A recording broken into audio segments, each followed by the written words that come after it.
Hello and welcome to Overtime. I'm Nicole Dubé. Joining me, as always, is Ted Wyman, sports editor for the Winnipeg Sun. The big story this week, obviously, are our Blue Bombers heading to the Grey Cup. I watched that game, and I'm not going to lie, it was a little tough for me because Hamilton is my hometown, so it was a bit of a bittersweet victory for the Bombers, but what a great game. Yeah, well, a fantastic performance by the Blue Bombers, and the score didn't even really reflect how big of a beatdown it was on Winnipeg's behalf. Really, the time of possession was double in the Bombers' favor. The offense wasn't particularly great in terms of the passing game, but Chris Garrett was a beast running the ball, and the defense was just unbelievable. And really, there was never much question, I didn't think, from the opening kickoff till the end of the game that the Bombers were going to win that one. Definitely a game for the fans, not to say the least. What do the Bombers need to do now, though, going into the Grey Cup facing off against BC?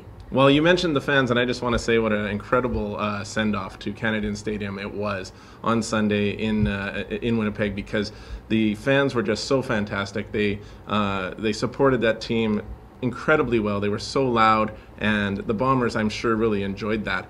They're not going to have that same luxury in Vancouver. Unfortunately, it is going to be a home game for the BC Lions, and there will be a certain number of Bomber fans there, obviously, but they're going to be drowned out. So this is going to be a very different matter. Most people think the Bombers are in extremely tough because the Lions have been the best team in the CFL for the second half of the season, and they're at home, and they're a very good football team. But I'll tell you right now, I love the heart and character of the Winnipeg Blue Bombers, and I think that is going to be what's going to give them a chance to win the game. Well, certainly everyone's hoping that they can break their 20-year title drought. I do, though, want to move on to the Winnipeg Jets. Speaking of wins, they're 20 games in now. They just got off, 3 games? 3 games of winning. What's your take on the team 20 games in now? Well, I think it's been a pretty decent 20 games. When you're talking about a team that's just moved over from Atlanta and they're in a new market, a new situation for all these players, very difficult transition for them. And early in the season, you could see that. They didn't play very well. They seemed disjointed and had a lot of issues. They've come together very well in the last little while. The last 3 games have been their best of the season. They played tremendously well against Tampa Bay in a win. They played very well against Washington and won. They were not quite as good against Philadelphia, but they still pulled off a 6-4 victory.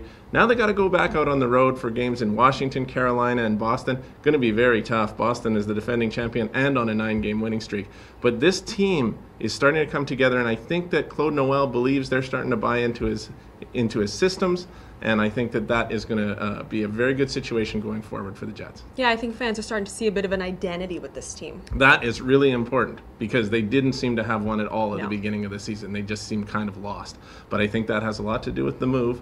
And now you're going to start seeing these guys know they're Winnipeg Jets, and they're playing in front of a sold-out crowd all the time. And I think they're really getting into it.